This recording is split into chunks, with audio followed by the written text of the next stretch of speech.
ये लुटेरा सीबीएसई हमारे साथ स्कैम कर रहा है। इसे प्रूफ करने के लिए मेरे पास 3-4 पॉइंट है। आप वीडियो को एंड तक देखना और मैं आप लोगों के सामने एक बहुत ही लेजिट क्वेश्चन रखने वाला हूं मैं।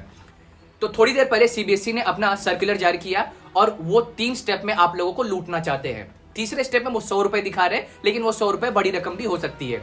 तो कुछ देर पहले सीबीएसई के सर्कुलर में नजर आया कि अगर आपको स्कैन कॉपी मंगवानी है तो आपको 700 रुपए देने पड़ेंगे। मुझे ये समझ में नहीं आता, ये जो स्कैन करके कॉपी देंगे क्या ये हार्ड कॉपी होगी, और अगर हार्ड कॉपी होगी तो 700 रुपए किस बात के, और अगर पीडीएफ फॉर्मेट में होगी तो पीडीएफ फॉर्मेट में भी वो 700 रुपए किस बात के लिए ले रहे हैं, हमें वो ब्रेकडाउन जरूर चाहिए। क्योंकि पीडीएफ बनाने में 700 रुपए का कॉस्ट नहीं आता है, ये हमें भी समझ में आता है। दूसरा, ये कह रहे हैं कि आप लोगों को वेरिफिकेशन के लिए 500 रुपए एक्स्ट्रा देने पड़ेंगे। अरे बाबा, जब मैंने स्कैन कॉपी मंगवाई है तो अप्लाई भी तो मैं ही करूंगा ना। 500 रुपए वहां पे किस बात के लेने के लिए बन रहे हैं, वो हमें बिल्कुल समझ में नहीं आ रहा है। और तीसरा, ये चार्ज आपको जो मांग रहे हैं वो 100 रुपए पर क्वेश्चन के हिसाब से मांग रहे हैं। मुझे सीबीएसई का दिमाग इस बात से समझ में नहीं आ रहा है कि अगर मैं 100 रुपए पर क्वेश्चन के लिए दूंगा तो जो पेपर चेकर होगा क्या वो मेरा नेक्स्ट क्वेश्चन नहीं देखेगा। इमेजिन करिए कि अगर मुझे क्वेश्चन नंबर 2 और क्वेश्चन नंबर 3 और क्वेश्चन नंबर 4 चेक करवाने का है, तो क्यों ना मैं 100 ही रुपए दूं और उसी में सारा चेक हो जाए। क्या मैं 100 रुपए देने के बाद क्वेश्चन 2 के बाद वो मेरा पेज ही नहीं पलटेगा? ऐसा तो नहीं होना चाहिए, क्योंकि अगर क्वेश्चन 2 उसने चेक कर लिया तो वो आगे पीछे जरूर देखेगा कि आप लोग भाई नेक्स्ट क्वेश्चन में भी मिस्टेक हो सकती है, नेक्स्ट क्वेश्चन में भी हो सकता है, ऐसे करके बहुत सारे क्वेश्चन में मिस्टेक निकल सकती है। तो क्या वो 100 रुपए में पूरी कॉपी चेक नहीं हो सकती?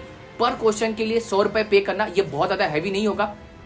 और बहुत सारे रिजल्ट को देखने के बाद हमें समझ में आता है कि बहुत सारे स्टूडेंट जो है 2, 3, 4, 5, 8, 10 नंबर तक आ गए हैं। जो 8-10 नंबर तक आए हैं, इसका मतलब कि उन्हें बहुत ज्यादा क्वेश्चन चेक करवाने होंगे, तो वो तकरीबन 700-800 रुपए भी पहुंच सकता है। तो सीबीएसई आप लोगों को लूटने का पूरा फुल प्रूफ प्लान बना चुका है और इस प्लान में हमें बिल्कुल भी इनका साथ नहीं देना है, हमें जस्टिस चाहिए।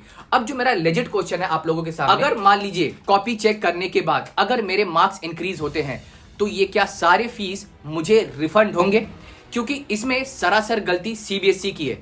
सीबीएसई ने बिना किसी को इन्फॉर्म किए, बिना किसी अथॉराइजेशन के इन्होंने थर्ड पार्टी को पेपर चेक करने के लिए दिया। अब उनकी गलती की सजा मैं अपनी जेब से 1000-1500 रुपए क्यों भरूं, जबकि मेरे पास खुद इतने पैसे नहीं है कि मैं इतना फीस अफोर्ड कर सकूं कि मैं बड़े कोचिंग में जा सकता था, बड़े स्कूल में जा सकता था। इसके लिए मैंने पैसे बचाने के लिए मैंने तरह तरीके के तरकीबें लगाई। अब मैं ये पैसा इनके पास दूं, अगर मेरा एग्जाम में मार्क्स बढ़ता है, अगर मेरे बोर्ड एग्जाम में मार्क्स बढ़ते हैं, इवन 1 मार्क्स भी बढ़ता है, तो क्या ये मेरी सारी फीस रिफंडेबल है? ये मेरा सीबीएसई से बहुत ही लेजिट क्वेश्चन होगा। और सीबीएसई को इस बात को समझना चाहिए कि अगर इतने मास स्केल पे हो चुका है तो गलती उन्हें एक्सेप्ट करनी चाहिए। बच्चों, ये कोर्ट में अब ये केस जाना चाहिए। ये सिर्फ और सिर्फ यहां तक नहीं रुकना चाहिए। आप लोग वीडियो को बहुत ज्यादा शेयर करो और कमेंट सेक्शन में वी वांट जस्टिस हैशटैग लगा के मुझे हर जगह टैग करो।